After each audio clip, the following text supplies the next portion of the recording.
Assalamualaikum warahmatullahi wabarakatuh. Perkenalkan, nama saya Purwomidiantoro dengan NIM 23611011030. Saya mau mempresentasikan studi kasus perusahaan Pelita.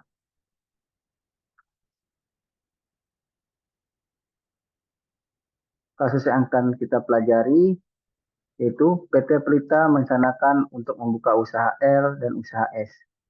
Investasi yang dibutuhkan masing-masing sebesar 1.000 juta rupiah, di mana 200 juta rupiah dibutuhkan untuk modal kerja dan 800 juta rupiah dibutuhkan untuk investasi.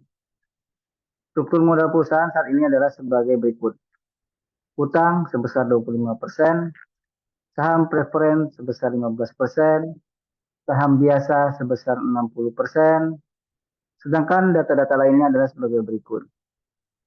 Suku bunga yang dianggap bebas risiko adalah 6%. Return yang diharapkan di pasar 10%. Pajak perusahaan 30%. Risiko pasar perusahaan 1,2. Harga saham yang saat ini adalah Rp1.000. Dividen yang dibagikan tahun lalu sebesar Rp200, reinvest 10%. Untuk mendapatkan dana ini, perusahaan akan menerbitkan obligasi sebesar Rp250 juta dengan nilai pari sebesar Rp1.000. Biaya emisi untuk menerbitkan obligasi adalah Rp75 per lembar. Kupon yang ditawarkan adalah 12% per tahun. Obligasi tersebut diterbitkan selama 5 tahun. Untuk memenuhi kebutuhan dana investasi, perusahaan akan menerbitkan saham preferen sebanyak 100.000 lembar dengan harga Rp1.500 per lembar. Dividen yang akan diberikan adalah sebesar Rp125 dan biaya emisi saham 2%. Laba di tangan perusahaan yang bisa dimanfaatkan untuk mendanai investasi adalah sebesar Rp300 juta. Sisanya dipenuhi dengan menerbitkan saham baru. Biaya emisi saham besar 2%. Dengan investasi sebesar 1.000 juta diharapkan akan diperoleh cash flow sebagai berikut. Di mana usaha L bisa kondisi 20%, 60%, dan 20%. Kita terlihat di layar di mana juga ada usaha S, ada kondisi 30, 40, 30. Di sini kita akan diminta untuk menghitung apakah usaha L tersebut layak dijalankan atau usaha S yang layak dijalankan dengan menggunakan analisa payback diskon, dan NPF, IRR, dan MIRR, crossover, dan menggunakan analisis resiko. Sehingga di sini kita menganalisa apakah yang layak untuk dijalankan perusahaan Pelita usaha L atau usaha S.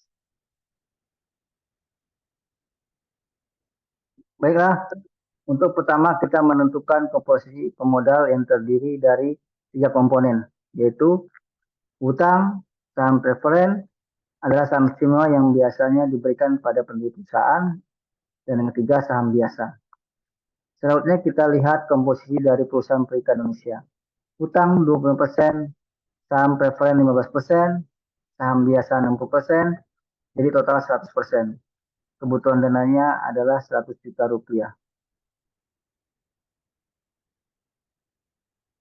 1.000 juta rupiah. Selanjutnya kita mencari dengan menggunakan Microsoft Excel. Di sini kita isikan pertama yaitu komposisi dari struktur modal, di mana hutang komposisinya adalah 20%, dananya adalah 250 juta. Saham preferensinya 15% dengan dananya 150 juta. Saham sendiri,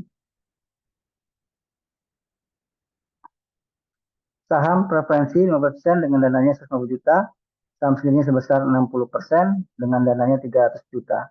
Di sini kita jumlahkan terlihat bahwa dana yang ada terkumpul saat ini masih 700 juta.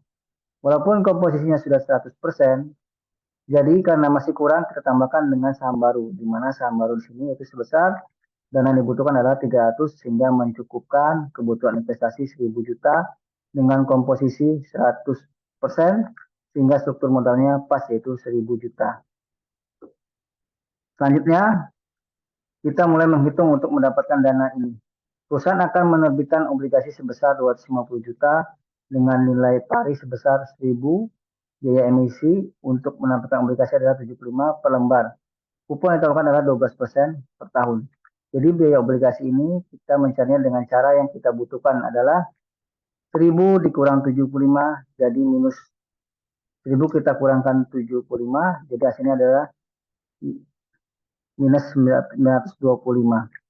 Kemudian di tahun pertama 12% dikali 1000 jadi didapatkan hasil 120 di tahun pertama dan ini berlaku sampai di tahun keempat. Untuk tahun kelima kita kalikan 12% dikali 1000 ditambah 1000 maka kita dapatkan hasil 1120. Biaya bunga kita cari di sini yaitu biaya bunga untuk obligasi ini adalah menggunakan rumus IRR. Jadi sama dengan IRS, kita sorot dari obligasi dari tahun pertama sampai tahun berikutnya, sehingga didapatkanlah nilai 14,19%. Jadi meski tadi bunganya 12%, tapi ditambah dengan biaya emisi menjadi 14,9%. Jadi di sini kita untuk mencari KD-nya atau cost of the bid adalah dengan cara biaya bunga yaitu 14,19% dikali 1 dikurang teks. Di mana teksnya di sini itu sebesar 30%. Jadi di sini kita dapatkan hasilnya itu sebesar 9,94%. Jadi untuk kos kita sudah hutang yaitu 9,94%. Selanjutnya kita mulai mencari kos untuk saham preference. Di mana saham preference ini kita menggunakan rumus preference atau disebut KP sama dengan dividen dibagi price dikali 1 dikurangkan biaya emisi. Jadi di sini 125 dibagi 1500 dikali 1 dikurang 0,20% atau 0,02. Jadi dapatkan hasilnya 8,5034%. Jadi saham preference ini membutuhkan cost 8,50%. Setelah kita mencari saham, kita lanjut dengan mencari modal sendiri. Di mana modal sendiri ini bisa salah satunya kita bisa menggunakan rumus CAPM, di mana expected return sama dengan RF ditambah RM dikurang RF dikali beta. Jadi di sini 6% kita tambahkan 10% dikurang 6% dikali 1,2% sama dengan 10.800. Jadi model sendiri membutuhkan cost yaitu 10,800%. Selanjutnya mencari saham baru. Saham baru di sini menggunakan rumus expected return. Bagi 1 dikurangi emisi hasilnya 10,8% dibagi 1 dikurang 0,02. Jadi hasilnya kita dapatkan di sini adalah 11,02%. Jadi saham baru kita membutuhkan cost yaitu sebesar 11,02%. Setelah itu kita mulai mencari COC atau cost of capital. Ataupun caranya adalah dengan cara mengalihkan antara cost dengan komposisi. Jadi angka 9,94% dikali 25%, maka kita dapatkan hasil 2,48%. Begitu juga di saham preferen, kita kalikan costnya dengan komposisi, maka didapatkan hasil 1,28%. Untuk modal sendiri juga begitu, maka hasil penjumlahan dari COC dari hutang, saham preferen, modal sendiri dan saham baru kita jumlahkan maka dapatkan hasil 10,31. Terus kita perlu reinvest nanti itu sebesar 10%.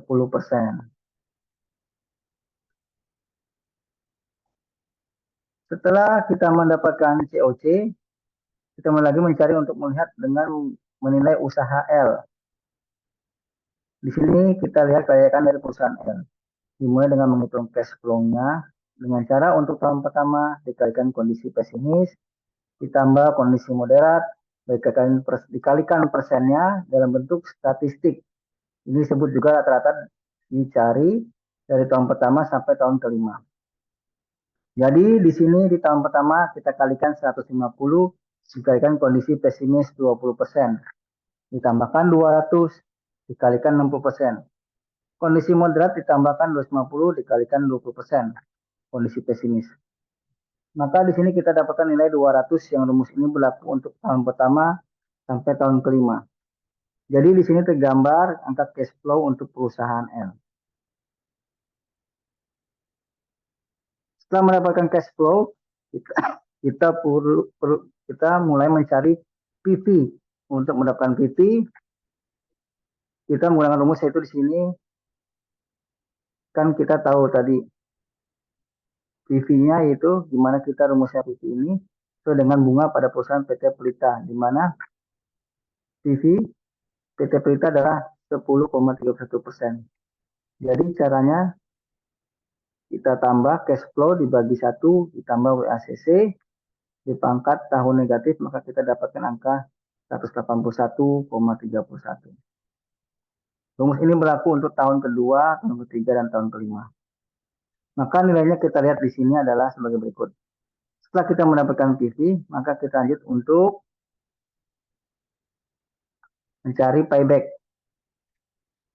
Bagaimana cara mencari payback adalah sebagai berikut, yaitu kita mengurangkan angka cash flow, di mana 1000 dikurang 200, kita mendapatkan hasil 800, 800 kita kurangkan 250, 250 kita mendapatkan hasil 550, 550 kita kurangkan 300, maka ini hasilnya adalah 250. 250 ini kita kurangkan 350, maka ini hasilnya juga minus. Jadi jika hasilnya sudah minus, maka kita kalikan 12. Jadi rumusnya di sini kita tidak menggunakan kurang lagi yang berikutnya, tapi sudah kita kalikan 12 untuk bulan, dan untuk tahun kita kalikan 30. Jadi di sini untuk bulan adalah 8,57 sekian-sekian, dan untuk hari adalah 17,14 sekian-sekian. Jadi kita lihat di sini paybacknya adalah 3 tahun, 8 bulan, 18 hari. Rumus untuk mencari payback diskon. Rumus ini sama dengan rumus payback, yaitu dengan cara mengurangkan angkanya dari tahun pertama, menggunakan tahun kedua, dan sampai kita menemukan angka minus, maka kita kalikan 12. Untuk berikutnya untuk hari kita kalikan 30, maka di sini kita dapatkan untuk payback diskon adalah 1, 2, 3, 4, jadi 4 tahun, 7 bulan, 16 hari. Karena di sini 15,27 kita kalikan jadi 16 hari. Maka diskon untuk usaha L nilai sebesar 4 tahun, 7 bulan, 16 hari. Oke, selanjutnya kita mulai mencari MVP, IRR, dan MIRR. Rumusnya di sini adalah tadi kita menjumlahkan semuanya dan kita akan mendapat MVP-nya. Sebesar dengan caranya adalah sama dengan MVP dikali WACC terus cash flow dari tahun pertama sampai tahun kelima. Ditambah 1000, ini adalah dapatkan nilainya nanti 91,67. Untuk IRR-nya kita dapatkan caranya adalah rumusnya adalah sebagai berikut. Sama dengan IRR dikali cash flow dari tahun pertama sampai tahun kelima. Tapi ini dalam bentuk persen, maka kita dapatkan 13,4,5%. Untuk MIRR-nya kita menggunakan rumus cash flow-nya dan tahun pertama sampai tahun kelima.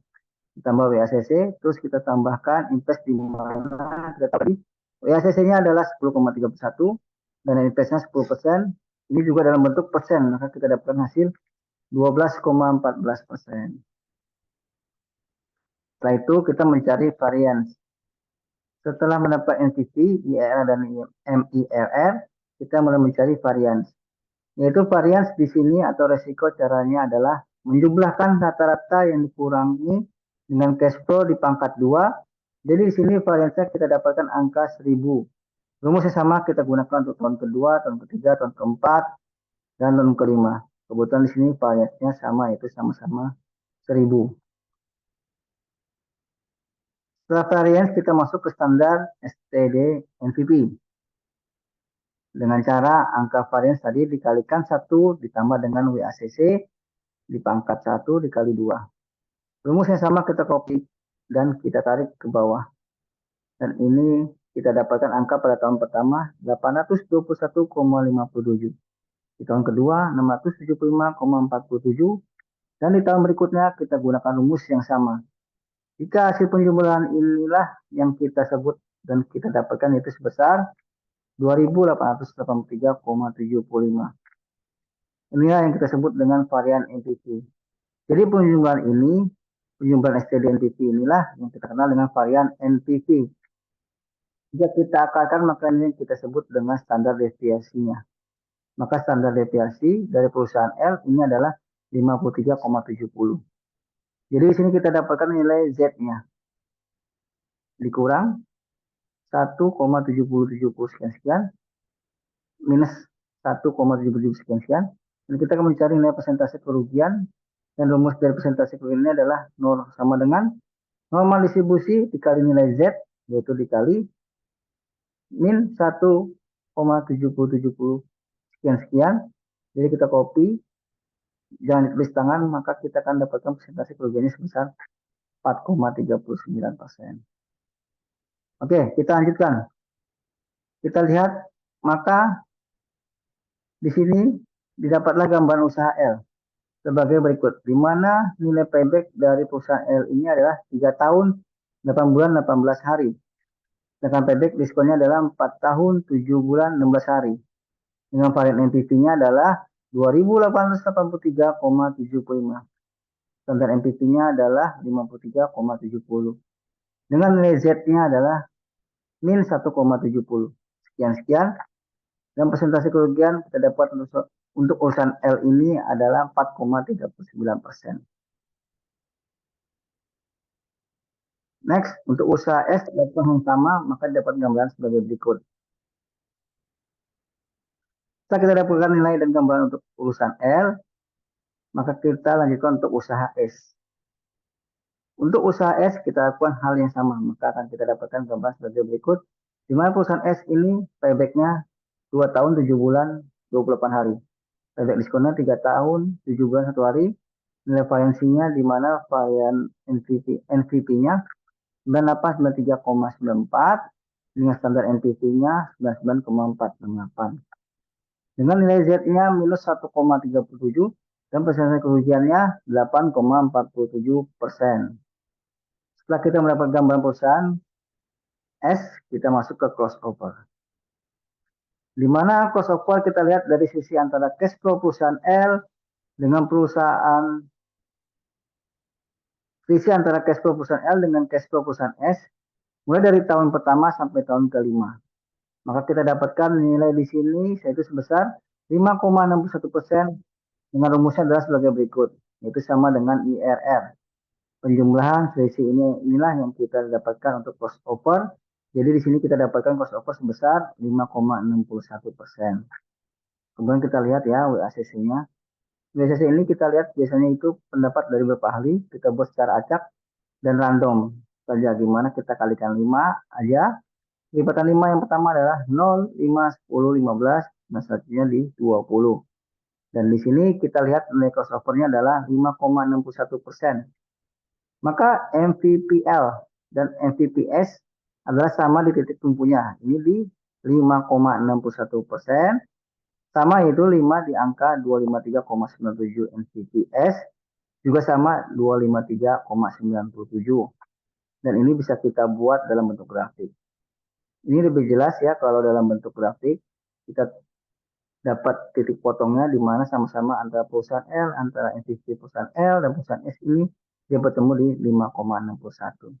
Jadi setelah kita dapatkan crossover, maka kita bisa mulai masuk pada summary-nya. Summary di sini kita bisa melihat di mana ada usaha L. Usaha L di sini payback-nya adalah 3 tahun, 8 bulan, dan 18 hari. Sedangkan usaha S adalah 2 tahun, 7 bulan, 28 hari. Di sini kita bisa lihat bahwa usaha S lebih unggul payback-nya daripada usaha L.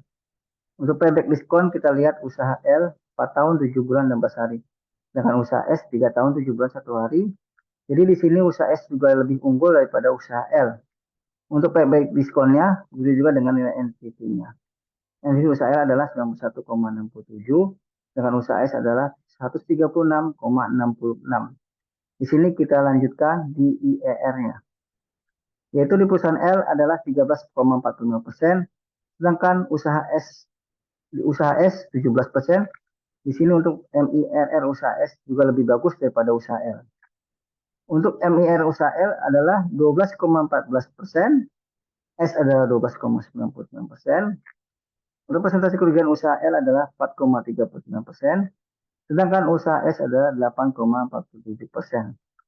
Di sini walaupun usaha S lebih tinggi angkanya daripada usaha L, tapi yang lebih bagus presentasi kerugiannya, yang kita cari yang terendah yaitu usaha L. Lebih bagus daripada usaha S. Jadi kita bisa tarik kesimpulan bahwa jika usaha S sebenarnya lebih bagus daripada usaha L, dengan resiko lebih besar daripada usaha L. Yaitu resiko usaha S di sini adalah 8,47%. Sedangkan usaha L adalah 4,39%. Ini kita kenal dengan high risk, high return. Makin tinggi resikonya, maka yang kita dapatkan akan semakin tinggi. Jadi kita untuk usaha saat ini, karena WACC-nya 10,30%, kita pilih usaha S. Tapi jika WACC-nya turun dari 5,61%, maka usaha yang lebih baik kita pilih adalah usaha L. Jadi sekianlah penjelasan dari studi kasus kita tentang perusahaan pelita di mana ada usaha L dan usaha S. Oke, demikian presentasi saya mengenai studi kasus perusahaan pelita. Lebih dan kurangnya saya mohon maaf. Akhir kata saya ucapkan terima kasih kepada Prof. Teddy Chandra atas materi dan bahan ajarnya.